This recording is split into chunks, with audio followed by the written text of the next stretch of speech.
Once we have exposed, the readings will come out in the dosimeter monitor, and then we record the readings for each type of experiment.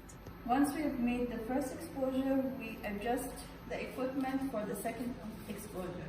In the second exposure, we place the lead sheet right on top of the dosimeter, making sure everything remains the same, including the factors, and then we expose.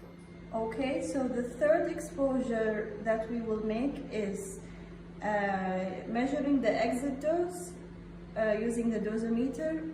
The dosimeter will be placed underneath the phantom, and the lead sheet will be removed with all the factors kept constant. After we finish part 1 of the experiment, we do part 2.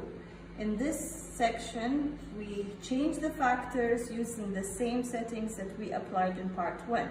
So now we are exposing the exit dose. The phantom is placed on top of the dosimeter. All the collimation is kept the same, and the factors will be changed. Okay, so the factor setting for this part has been changed to measure the absorption and the dose penetration changes. For KV, we're going to use 90. For MAS, we're going to use 30. Okay, so now after we've measured the exit dose, we're going to measure the entrance dose without the lead sheet, with all the factors the same, kept at 90 and 32. Final part of this section of the experiment is we use the lead vinyl sheet right on top of the dosimeter without changing any other factors. Now we move on to section 3 of this experiment.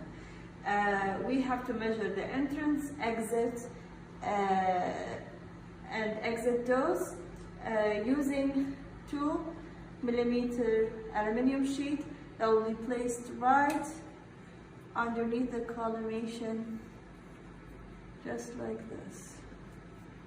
Okay, so make sure that it's in the middle, and we set our factors as required. The final section of this experiment is measuring the X-ray using a type collimation. So the collimation is set on 5 by 5, and then we set up the dosimeter to measure the entrance dose, then with the lead shield, and then the exit dose.